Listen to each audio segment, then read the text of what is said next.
स्वागत है आप सभी का। मैं संध्या शर्मा लेकर हाजिर हूँ आपका पसंदीदा शो न्यूज पंच। इस कार्यक्रम के जरिए हम आप तक पहुँचाएंगे हर वो खबर जिन पर है आप सभी की नजर, क्योंकि न्यूज पंच में सिर्फ खबरें नहीं बल्कि करेंगे खबर की पूरी पड़ताल, तथ्यों और आंकड़ों के जरिए आपको समझाएंगे खबर का एक एक बिंदु और ग्राउंड जीरो पर मौजूद अपनी टीम से जानेंगे एक एक अपडेट भी। और आज न्यूज पंच के जरिए जिन खबरों पर होगी हमारी नजर, सबसे पहले कर लेते हैं उन खबरों का रुख, यानी कि टॉप लाइंस का रुख। तो न्यूज पंच में सबसे पहले बात होगी ममता की सीआरपीएफ को खुली धमकी से जुड़ी हुई। जी हां, क्यों ममता बनर्जी के बोल लगातार बिगड़ रहे हैं, विस्तार से आपको बताएंगे इस खबर के बारे में। इसके अलावा न्यूज पंच में जो हमारी अगली खबर है वो है नेपाल से जुड़ी हुई। जी हां, क्योंकि बालेन की युवा ब्रिगेड है तैयार। कौन कौन है युवा चेहरे उनके मंत्रिमंडल में, आपको विस्तार से बताएंगे इस खबर के बारे में भी।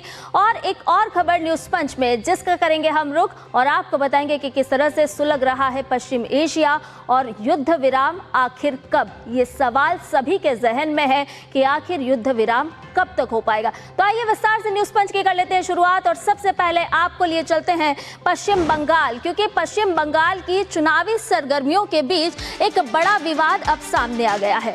दरअसल चुनाव आयोग ने मुख्यमंत्री ममता बनर्जी के एक वायरल वीडियो पर मांग ली है तथ्यात्मक रिपोर्ट। हुआ यूं कि एक चुनावी रैली में ममता बनर्जी ने महिलाओं से कहा कि अगर जरूरत पड़े तो वो रसोई के बर्तनों से ही केंद्रीय सुरक्षा बलों का सामना करें। अब इस भड़काऊ बयान पर कड़ा संज्ञान ले लिया है चुनाव आयोग ने और इसे माना है सीआरपीएफ जवानों के लिए एक खुली धमकी। क्या चल रहा है आखिर पश्चिम बंगाल में, जानेंगे अपने संवाददाता से विस्तार के साथ। लेकिन इससे पहले दीदी के बिगड़े बोल और इसी के एक्शन पर डाल लेते हैं एक नजर। तो दीदी के एक बार फिर से बिगड़े हैं बोल, लेकिन इलेक्शन कमीशन भी अपने एक्शन मोड में है। चुनाव आयोग ने जिला अधिकारी से मांग ली है अब तथ्यात्मक रिपोर्ट। सीआरपीएफ को कथित खुली धमकी देने पर अब ये विवाद बढ़ चुका है। जी हां, पश्चिम बंगाल में सियासी पारा लगातार बढ़ता जा रहा है। दार्जिलिंग की जनसभा में ममता बनर्जी ने एक विवादित बयान दे डाला है और उन्होंने साफ तौर पर चुनौती देते हुए कहा कि महिलाएं रसोई के बर्तनों से सुरक्षा बलों से निपटें। अब इस बात के क्या कुछ है मायने, इसको लेकर के अब चुनाव आयोग भी सक्रिय हो चुका है। जी हाँ, चुनाव आयोग ने इसे सुरक्षा बलों के लिए खुले तौर पर धमकी माना है। तो चुनाव आयोग ने सुरक्षा बलों के लिए इसे धमकी मानते हुए रिपोर्ट भी मांग ली है। अधिकारियों से तुरंत इसका जवाब भी मांगा है और इतना ही नहीं, जिलाधिकारी विवादित वीडियो की अब पूरी जांच भी करेंगे। जी हां, जो वीडियो सामने आया है उसकी अब जांच भी होगी। तो जिलाधिकारी की विवादित वीडियो अब जांच के दायरे में है और चुनाव से ठीक पहले बंगाल का सियासी पारा चढ़ चुका है और ये सियासी पारा लगातार बढ़ता जा रहा है, या यूं कहें कि सातवें आसमान पर पहुंचता जा रहा है। ताजा अपडेट ले लेते हैं हमारे संवाददाता सौरभ दत्ता इस पूरी खबर के साथ हमारे साथ जुड़ गए हैं। सौरभ, पश्चिम बंगाल में आखिर चल क्या रहा है? ममता बनर्जी के बोल हमने पहले भी देखे बिगड़ते हुए और कोई ये पहली बार नहीं है कि उनके बोल बिगड़े हैं। एक बार फिर उन्होंने महिलाओं से कहा है कि किचन के बर्तन तैयार रखिए। खुली धमकी ममता बनर्जी की एक तरह से। संध्या, एसआईआर से लेकर आज तक बार बार ममता बनर्जी के बिगड़े बोल बार बार सामने आए हैं। चुनाव आयोग के आधिकारिक हो या फिर अभी केंद्रीय बल, कोई भी उनके जो निशाने हैं उनके हमले से बची नहीं है। इसका कारण ये माना जा रहा है कि ममता बनर्जी 15 साल का शासनकाल हो चुका, लेकिन अब तक उनके लिए कहने लायक, बंगाल की जनता को कहने लायक वैसा कुछ है नहीं। एक तरफ ममता बनर्जी का आप चुनावी प्रचार देख लीजिए, एक के बाद एक प्रचार देख लीजिए। आप वहां पे 30-35 मिनट के भाषण में शुरू में एसआईआर पाएंगे, अंत में एसआईआर पाएंगे, बीच में आप चुनाव आयोग पाएंगे और थोड़ा बीच में जाएंगे तो वहां पे आप भाजपा के बड़े मजली छोटे नेता को हमला करते हुए पाएंगे। लेकिन वो खुद क्या करना चाहती है बंगाल की जनता के लिए अगले 5 साल, तो वो बोलेंगे हम आपको भत्ता राजनीति देंगे, युवाओं को भी भत्ता राजनीति देंगे, महिला को भी भत्ता राजनीति देंगे। लेकिन इसके साथ साथ इंडस्ट्री को लेकर आज तक उन्होंने जो चुनाव प्रचार शुरू किए हैं, आज 1 हफ्ता होने को आया, एक भी बात नहीं कही कि हम इंडस्ट्री लाएंगे बंगाल में। ये इंडस्ट्री कहने, वो तो खुद कहते हैं कि आप जो यहाँ पे बंगाली में मशहूर है, बंगाल में मशहूर है चॉप तेले भाजा, ये सब बेचिए, तो पकोड़े बेचिए, चाय बेचिए, ये आइडियाज आते हैं उनके। और दूसरी तरफ अगर आप आज गृह मंत्री अमित शाह का प्रेस कॉन्फ्रेंस देख ले जो बंगाल में हुआ है, उसमें क्या क्या इश्यू है, घोटाला और भ्रष्टाचार। लेकिन घोटाला और भ्रष्टाचार एक टाइटल नहीं है, इसके अंदर ही अगर आप देख लेंगे राशन घोटाला, शिक्षक घोटाला, प्रधानमंत्री आवास योजना, 100 डेज वर्कर्स के जो घोटाले हैं, घोटाले पर घोटाला। आप गिनती शुरू करेंगे तो इतना वक्त नहीं रहेगा हाथ में कि सबको गिनाया जाए। फिर आप जाइए उद्योगहीनता, यहाँ पे इंडस्ट्री नहीं है, वो जो बंगाल की स्थिति है, बंगाल की महिलाओं के सुरक्षा के लिए जो क्वेश्चन है, उसके हेडर के अंदर में भी आप आरजी कर पाएंगे, आप कस्बा लॉ कॉलेज की घटना पाएंगे, आप एक के बाद एक घटना पाएंगे और देखेंगे कहीं ना कहीं जाके जो इन मामलों में से जो जुड़े हुए थे, जो ममता बनर्जी की सरकार को रक्षा कवच दिए हैं, वही बाद में जाके प्राइज मिला है, उनको पुरस्कार मिला है। और इसी के चलते आज गृह मंत्री अमित शाह ने भी ये मेंशन किया है कि जो आरजी के लिए लड़े थे, अब वो राज्यसभा के सांसद है, जो एसआईआर को चैलेंज किए थे वो आज राज्यसभा के सांसद है, जिन्होंने शारदा केलेंकारी घोटाले में ममता बनर्जी को बचाया था, वो आज राज्यसभा के सांसद है। ये जो सारे तुलनाएं आ रही है, चाहे और सबसे बड़ा है घुसपैठिया का मुद्दा, घुसपैठी का मुद्दा एक कहने वाली सिर्फ चीज नहीं है, ये बंगाल का जनता महसूस कर रहे हैं। जो जिस जिले में बांग्लादेश से सटे हुए जो जिले हैं, वहां के लोग महसूस कर रहे हैं। और ये ऐसा नहीं है कि दो समुदाय के बात है, जिस समुदाय को लेकर ये बात कहा जाता है, उस समुदाय के अंदर में भी ये चर्चा है कि ये लोग आए कहां से, तो कल नहीं थे आज कहां हो गए। रात को देखते हैं कि 4 लोग थे, तो सुबह उठते तो देखते हैं 5 लोग हो गए हैं। ये जो एक्सपीरियंस है, ये जमीनी तौर पर उनको कहीं ना कहीं जाके बंगाल की जनता इनकार नहीं कर पा रही है, चाहे छात्रा हो, चाहे बिल्कुल सौरभ, देखिए फैसला तो बंगाल की जनता ही करेगी, लेकिन इसमें सवाल ये उठता है कि देखिए जब आचार संहिता नहीं लगी थी उसके पहले अगर ममता बनर्जी तमाम बातें या तमाम भड़काऊ भाषण देती थी तो शायद चल जाता था, लेकिन अब आचार संहिता है और शायद यही वजह है कि इसीलिए इलेक्शन कमीशन भी अब एक्शन मोड में है ममता बनर्जी के खिलाफ। मॉडल कोड ऑफ कंडक्ट के तहत वो जो बातें कर रही है, सबका संज्ञान लिया जा रहा है। आप जानती है कि चुनाव आयोग में एक सेल है, एक कंप्लेंट सेल खुला गया है, उनमें काफी सारे आधिकारिक हैं, 10 के करीब आधिकारिक है। वो सारे बातें को लेकर ये जो उन्होंने बयानबाजी किए हैं चुनाव में सीआरपीएफ को लेकर, इसका भी संज्ञान लिया गया है। सीओ के पास से रिपोर्ट मांगा गया है, आगे चल के देखना पड़ेगा कि सीओ के ऑफिस की तरफ से क्या रिपोर्ट दिया जाता है। लेकिन ये बात भी कहीं ना कहीं बंगाल की जनता मान रही है कि आगे चल के अभी भी 24-25 दिन है और करीब 1 महीना है, पकड़ लीजिए, तो ऐसे बहुत सारे इश्यूज आएंगे जिसमें चुनाव आयोग को संज्ञान लेना पड़ेगा, चाहे वो वासंती हो और चुनाव आयोग संज्ञान लेता हुआ सौरभ यहाँ पर नजर भी आ रहा है। हालांकि जिस भत्ता राजनीति का आप जिक्र कर रहे हैं, तो इसका फैसला तो जनता ही करेगी कि यहाँ पर भत्ता राजनीति चल रही है या फिर ममता की भद्दी राजनीति। बहुत बहुत शुक्रिया सौरभ तमाम जानकारी हमसे साझा करने के लिए। और आइए अब रुक कर लेते हैं हमारी अगली खबर का। रैपर से नेता बने 35 वर्षीय बालेन नेपाल के सबसे कम उम्र के प्रधानमंत्री बने हैं। वहीं बालेन सरकार की अगर खासियत जाने तो इनकी मंत्री परिषद की औसत उम्र भी लगभग 35 वर्ष ही है।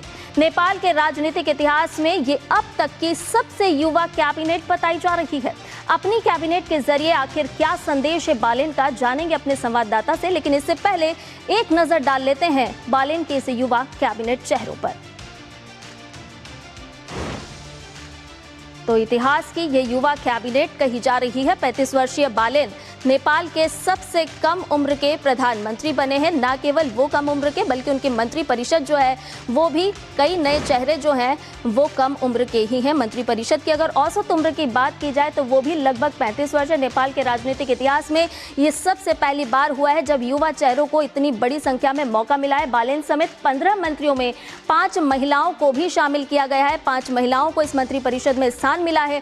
और अगर सबसे वरिष्ठ मंत्री की बात करें तो वो हैं स्वर्णिम वागले, जो कि 51 साल के हैं। जी हाँ, कई युवा चेहरों को मौका मिला है तो वरिष्ठ सदस्यों का भी ख्याल इस दौरान रखा गया है। अब किसे कौन सी जिम्मेदारी है ये भी एक बार देख लीजिए, क्योंकि इसमें शिशिर खनाल हैं जिनको विदेश मंत्री जैसी अहम जिम्मेदारी दी गई है। शिशिर खनाल को विदेश मंत्री, स्वर्णिम बागले को वित्त मंत्री बनाया गया और इसके साथ साथ सुदान गुरुंग को गृह मंत्री की जिम्मेदारी सौंपी गई है। विराज भक्त श्रेष्ठ ऊर्जा, जल संसाधन और सिंचाई मंत्री बने हैं। जी हाँ, जो मंत्री परिषद है बालेन की, वो आपको हम बता रहे हैं, जहां विक्रम तिमिलिसिमा संचार और सूचना तकनीक मंत्री बने हैं। तो कई युवा चेहरों को इस बार मौका मिलता हुआ नजर आया है। निशा मेहता स्वास्थ्य मंत्री और इतना ही नहीं, सोबिता गौतम कानून मंत्री बनी हैं। तो जिस तरह से नेपाल में चुनाव हुए, चुनाव के बाद प्रधानमंत्री का ऐलान होता है, शपथ विधि होती है और उसके साथ साथ जिन चेहरों को मौका मिलता है वो भी कहा जा रहा है कि कम उम्र के ऐसे प्रतिनिधि हैं जिन्हें इस बार मौका मिलता हुआ नजर आया है। तो शपथ विधि हो चुकी है, कई युवा चेहरों को इस बार मौका मिला है। तो नेपाल में जिस तरह से हमने देखा कि जेन ज़ी एक बड़ा मुद्दा बनकर के उभरा था, चाहे हम चुनाव से पहले की बात कर लें या फिर चुनाव प्रचार की, और फिर अब चुनाव के बाद की भी अगर हम तमाम सियासी रणनीतियों को देखें तो जेन ज़ी इस पूरे समय में केंद्र में रहे। प्रदर्शन से लेकर के अब जो है शपथ विधि तक का अगर हम सफर देखते हैं तो युवा चेहरों को मौका मिला है नेपाल में। अगर हम बालेन की मंत्री परिषद की बात करें तो यहाँ पर एक 35 वर्षीय को ध्यान में रखते हुए कम से कम उम्र के युवा चेहरों को या नए चेहरों को मौका मिलता हुआ बालेन की मंत्री परिषद में मौका मिला है। जी हाँ, नेपाल की राजनीति में लगातार हम परिवर्तन देखते आए हैं और इतिहास में ये पहली बार हुआ है कि औसत उम्र 35 वर्ष रही है जो कि बालेन के मंत्री परिषद में शामिल हुए हैं। ताज़ा अपडेट ले लेते हैं, हमारे संवाददाता अखिलेश सुमन इस पूरी खबर पर हमारे साथ जुड़ चुके हैं। अखिलेश, आपसे यही जानना चाहेंगे कि नेपाल में प्रधानमंत्री का शपथ विधि होता है और उनके साथ साथ जो उनकी मंत्री परिषद है, औसत उम्र की अगर हम बात करें तो 35 वर्ष सामने निकल करके आई है। आखिर क्या संदेश ये मंत्री परिषद के माध्यम से बालेन देना चाहते हैं? देखिए, बालेन शाह की पार्टी जो है वो नई पार्टी है और उन्होंने नए तरीके से पार्टी का नेतृत्व संभाला था और पार्टी के पक्ष में उन्होंने पूरे प्रचार किए थे। तो उस मायने में कहें कि उनके यहाँ कोई बहुत पुराने वरिष्ठ नेताओं की कमी है और इसीलिए उन्होंने जो मंत्री जो बहाल किए हैं, मंत्रियों की औसत उम्र 35 साल के आसपास है। तो निश्चित तौर पे ठीक है, ऐसे लोग हैं जो एक्टिविज्म में थे, जिन्होंने आंदोलन में काम किया था। हालांकि उनके पास बहुत राजनीतिक अनुभव नहीं है, बहुत प्रशासनिक अनुभव नहीं है, लेकिन फिर भी माना यह जाता है कि नेपाल को जिस तरह की ऊर्जा की जरूरत है उसमें ये दोनों बातें हो सकती है। एक बात यह हो सकती है कि नई ऊर्जा है तो नए तरीके से काम करेगी और चूंकि जेएनजी जो आंदोलन हुआ था, आपको याद होगा, तो जेएनजी आंदोलन पिछले साल उसमें मुख्य मुद्दा था करप्शन। तो अब ये नए जो युवा हैं 35 इयर्स उनका औसत एज है, तो करप्शन के खिलाफ आशा की जाती है कि करप्शन के खिलाफ ये काम करेंगे, क्योंकि इनमें नई ऊर्जा है, नया संकल्प है। और नेपाल में जो पहले से वर्षों से चली आ रही जो राजनीति है, जिस राजनीति में एक कहे कि बहुत ही अस्थिरता थी, बहुत ज्यादा दिन कोई सरकार चल नहीं पा रही थी, सरकारों को कोलिशन बनाना पड़ रहा था क्योंकि किसी सरकार को बहुमत नहीं मिल पा रहा था। पहली बार ऐसी सरकार बनी है जिसको कि एक पार्टी को बहुमत है। आप याद कीजिए, जब प्रचंड के नेतृत्व में नेपाल में कम्युनिस्ट आंदोलन हुआ, उसके बाद उनकी सरकार बनी, उसे भी पूरी तरह नहीं चल पाया, पार्टी में टूट पड़ गई। फिर उसके बाद लगातार उन्हीं कई बार बने। तो एक पार्टी की सरकार अभी नेपाल में बनी है और निश्चित तौर पे नेपाल के भविष्य के लिए अच्छी बात है क्योंकि स्टेबिलिटी बनी है।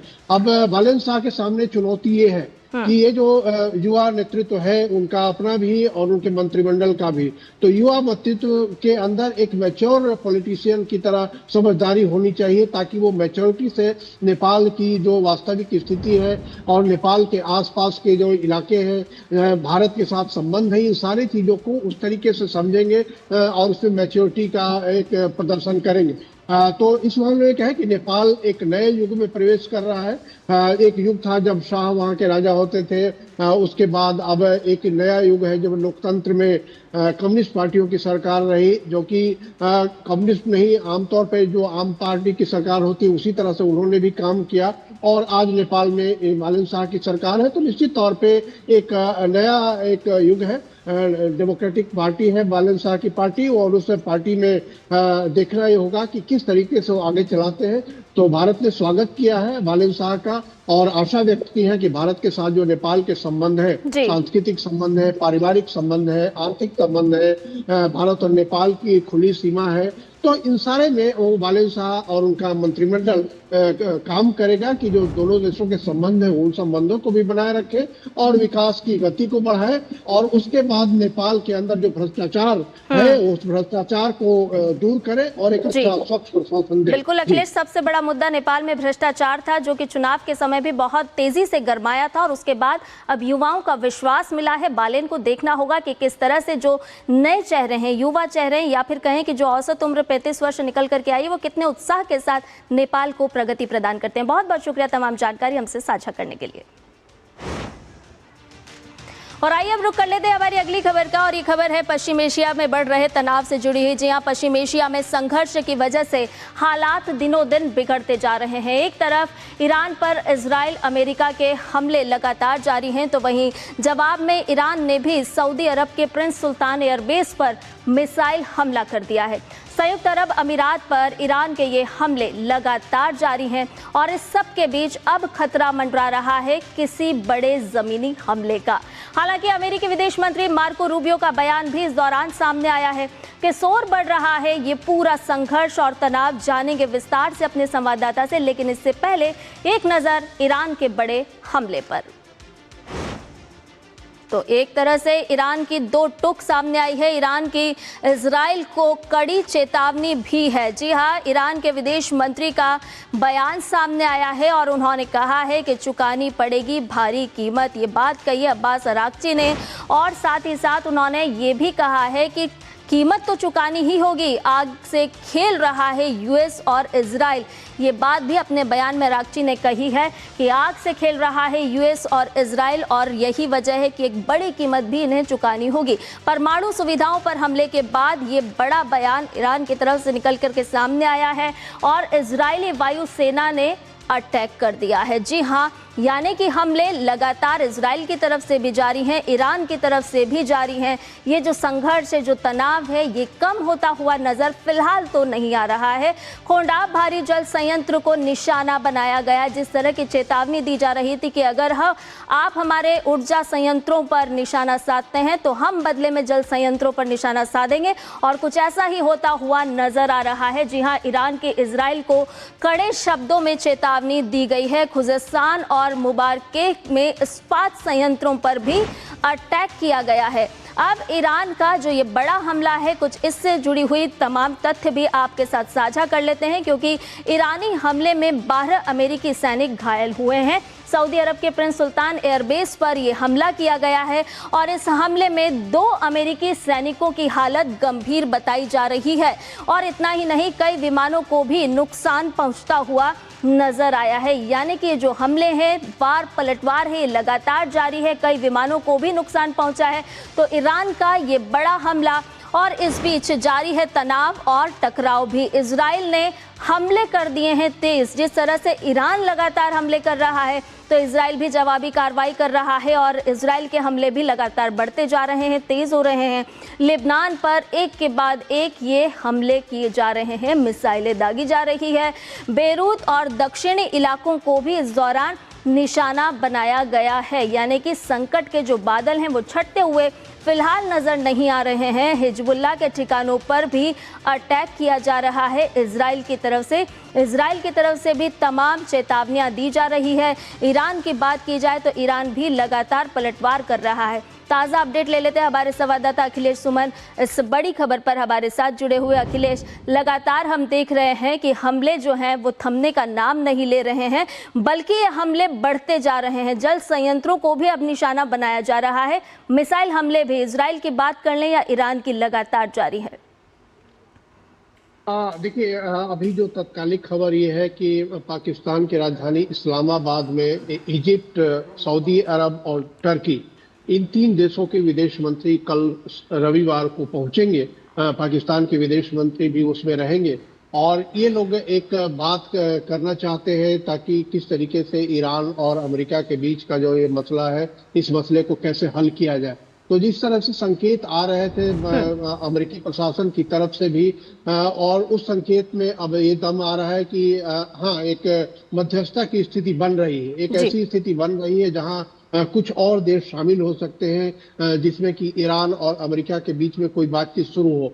तो इस मसले में जो हमले हुए हैं, जो ईरान के हेवी वाटर संयंत्र जो है, हेवी वाटर संयंत्र जो होता है वो परमाणु ऊर्जा से संबंधित होता है, और परमाणु ऊर्जा को बनाने में हेवी वाटर जो रिएक्टर है वो काफी महत्वपूर्ण होते हैं। तो इजराइल और अमेरिका के फोर्सेज ने हेवी वाटर संयंत्र पे हमला किया है। उनका तर्क ये है कि एक न्यूक्लियर इंस्टॉलेशन है, और न्यूक्लियर इंस्टॉलेशन पे हम नहीं चाहते कि न्यूक्लियर कैपेसिटी उनके पास हो, तो इस तर्क के साथ उन्होंने हमला किया है। जबकि ईरान ये मान रहा है कि उनके ऊर्जा संयंत्र पे हमला किया गया है, और उस हिसाब से वो उसका प्रत्युत्तर देने की बात कर रहे हैं।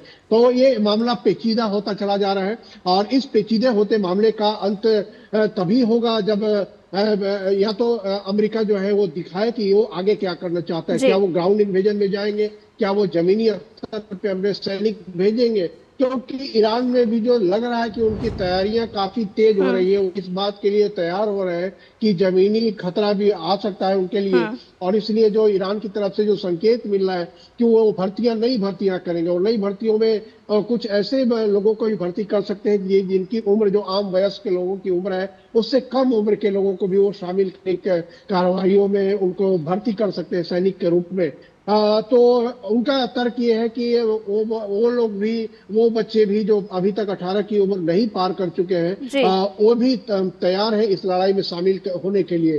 तो ये लड़ाई लगातार बढ़ता जा रहा है, क्लिष्ट होता जा रहा है। अखिलेश, यहाँ पर एक सवाल ये भी उठता है कि जब जब बातचीत की बात हुई है तब तब पलटवार ज्यादा तेज हुए हैं, हमले ज्यादा तेज हुए हैं। देखिए, निश्चित तौर पे ऐसा देखने को मिला है। इस तरह की के कई उदाहरण है कि जब बातचीत की स्थिति होती है उसी समय हमले भी बढ़ जाते हैं। मतलब इसका ये है कि बातचीत पे उन्हें ज्यादा भरोसा नहीं है, यही कहा जा सकता है। क्योंकि जिस तरीके से अभी की बात है, जब बातचीत चल रही थी अमेरिका और ईरान के बीच में, और ओमान के नेतृत्व में, ओमान की मध्यस्थता में बातचीत चल रही थी, और ओमान ने ये आशा व्यक्त की थी कि तकरीबन 99% चीजें सुलझ गई हैं। उसी बीच में अमेरिका और इजराइल ने हमला किया ईरान पे, और उसके बाद देख रहे हैं कि लगातार तकरीबन 1 महीना पूरा होने वाला है। तो एक स्थिति है कि क्या इरादे जो है, वो इरादे किस तरीके से है, उनकी रणनीति क्या है। रणनीति उनकी यही लग रही है कि बातचीत के बीच में ही ईरान को घुटने पे लाया जाए, और ईरान जो है पूरी तरह सरेंडर कर दे। अब ईरान भी लगातार जवाब दे रहा है, ईरान भी अपनी अस्मिता की बात कर रहा है, ईरान भी संप्रभुता और आत्मसम्मान की बात कर रहा है। और उसमें एक और नया फैक्टर हो गया है स्टेट ऑफ हार्मुज का, कि स्टेट ऑफ हार्मुज को जो ईरान ने रोकना शुरू कर दिया है, उस राष्ट्रीय दबाव भी एक तरीके से कहें कि अमेरिका पर बढ़ा है कि स्टेट ऑफ हार्मुज किसका होगा। ईरान ने दावा किया है कि स्टेट ऑफ हार्मुज पर उनका नियंत्रण रहेगा, कोई जहाज उनकी अनुमति के बिना, उनके साथ समन्वय के बिना नहीं आगे बढ़ पा रहा है। तो ये जो लड़ाई है, ये लड़ाई और भी ज्यादा क्लिष्ट होती जा रही है। अब देखना यह है कि अभी जो एक संदेश के आदान प्रदान की बात चली है, अगर वो संदेश का आदान प्रदान से अगर अमेरिका, इजराइल और ईरान सहमत होते हैं तो बात आगे बढ़ सकती है। नहीं तो लड़ाई अभी लगता है कि आगे बढ़ने की बात है। बिल्कुल अखिलेश, मुश्किल हालात बनते जा रहे हैं, लेकिन ऐसे में क्या कोई मजबूत मध्यस्थ हाथ नहीं मिल पा रहा है जो दोनों पक्षों को एक समान मेज पर ला करके बातचीत का कोई रास्ता निकाल पाए? देखिए, निश्चित तौर पे इस मसले में कोई ज्यादा हाथ डालना नहीं चाह रहा है संध्या, क्योंकि जिस तरीके से अमेरिका और इजराइल का जो एक बॉटम लाइन है, वो बॉटम लाइन भी काफी अहम है। वो बॉटम लाइन उन्होंने काफी स्ट्रिक्ट बनाया है। और उसके बाद दूसरी तरफ ईरान का भी है। ईरान की अपनी जो स्वायत्तता की बात है या संप्रभुता की बात है, उसमें भी ईरान का अपना एक बहुत ही स्ट्रॉन्ग अंडरस्टैंडिंग है कि किस तरीके से वो अपने देश को ले जाएंगे। और ऐसे में कोई तीसरा देश शामिल होना नहीं चाह रहा। आपने देखा कि नेटो अभी इस लड़ाई में शामिल नहीं है। नेटो जो अमेरिका के नेतृत्व में एक तरीके से सैनिक संगठन है, वो इस लड़ाई में शामिल नहीं है। ब्रिटेन जो अमेरिका का बिल्कुल माना जाता था दाहिना हाथ है दुनिया में जो इस तरह के संघर्ष हुए हैं, वो ब्रिटेन इस बार इस लड़ाई में शामिल नहीं है। यूरोपियन यूनियन के कई देश जो है अमेरिका के साथ लड़ाई में शामिल होते थे, नेटो के सदस्य होने के कारण वो लोग इस लड़ाई में शामिल नहीं है। तो अब मान यही सकते हैं कि ये जो लड़ाई है दोनों तरफ कोई इस तरीके का नहीं बन पा रहा है जो कि इसमें हाथ, गंभीर जो देश है वो नहीं हाथ डालना चाह रहा है। अब अमेरिका ने कहा है, अगर पाकिस्तान को उन्होंने कहा है कि पाकिस्तान इसमें कुछ करेगा, देखना ही है कि किस तरीके से पाकिस्तान इसमें कर सकता है। और इजिप्ट है, इसमें टर्की शामिल होना चाहते हैं, तो इजिप्ट, टर्की, पाकिस्तान, उसके बाद कोई और देश शामिल होगा, तो देखना होगा कि किस तरीके से ये बात आगे बढ़ती है। लेकिन अभी कोई बहुत ही गंभीर देश, चाहे यूरोपियन यूनियन हो, चाहे वो कोई और देश हो, वो कोई इसमें बिल्कुल अखिलेश, जिस तरह के गंभीर हमले हो रहे हैं, इस तरह से गंभीर हल निकलता हुआ फिलहाल तो नजर नहीं आ रहा है। देखना होगा कि किस तरह से मध्यस्थता को कौन देश आगे आता है, और ये जो संघर्ष और तनाव है, ये एक समय के बाद ये जो संकट के बादल हैं, ये छटते हुए नजर आते हैं। बहुत बहुत शुक्रिया अखिलेश, तमाम जानकारी हमसे साझा करने के लिए। और इसके साथ ही न्यूज़ पंच में फिलहाल के लिए इतना ही। मुझे और मेरी पूरी टीम को दीजिए इजाजत। नमस्कार।